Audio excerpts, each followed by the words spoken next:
ألم تر كيف فعل ربك بأصحاب الفيل؟ کیا تم نے نہیں دیکھا کہ خداوند نے ہاتھی والوں کے ساتھ کیا کیا؟ اللہ کے نبی صلی اللہ علیہ وسلم کی پیدائش کے موقع پر ایک بہت بڑا حادثہ ہوا، جس حادثے کو رب نے قرآن کریم میں بیان کرا۔ ابراہا کے لشکر کو اللہ نے تباہ اور برباد کر دیا۔ یہ ہوتا ہے اللہ عز و جل کے مقابلے میں کوئی انسان، کوئی مخلوق کی کوئی اوقات نہیں۔ السلام علیکم۔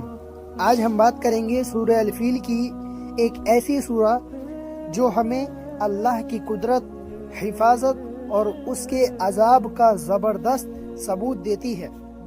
یہ واقعہ ہے رسول کریم فدا ہو ابی و امی صلی اللہ علیہ وسلم کی ولادت سے کچھ عرصہ پہلے یمن کا ایک بادشاہ جس کا نام ابراہا تھا، اس نے سانا میں ایک بہت بڑی چرچ بنائی جس کا نام تھا القلیس۔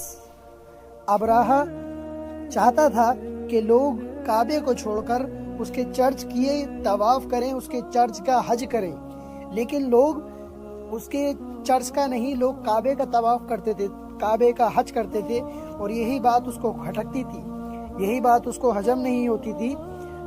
تو اس نے ایک دن ایک پلان بنایا، اس نے ایک بہت بڑی فوج تیار کی جس میں ہاتھی بھی تھے، اس لیے اس سال کو بھی عام الفیل کہا جاتا ہے، ہاتھیوں والا سال۔ پھر اس نے لشکر کو تیار کر کے وہ روانہ ہوا کعبے کی دیوار کو گرانے کے لیے، کعبے کو شہید کرنے کے لیے۔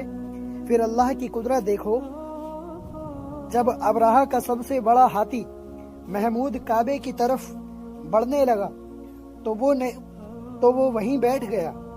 ماں نے دھکا دینے پر بھی وہ کعبے کی طرف ایک قدم نہ بڑھا سکا، لیکن جب اس کا رخ کعبے سے ہٹا دیا جاتا تو وہ چلنے لگتا۔ یہاں سے اللہ کی قدرت کا اظہار شروع ہوتا ہے۔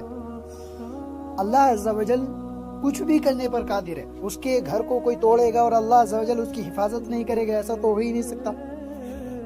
تو رب قرآن میں فرماتا ہے أَلَمْ تَرَ كَيْفَ فَعَلَ رَبُّكَ بِأَصْحَابِ الْفِيلِ، اے نبی علیہ السلام، کیا تم نے نہیں دیکھا کہ ہم نے ہاتھی والوں کے ساتھ کیا کیا؟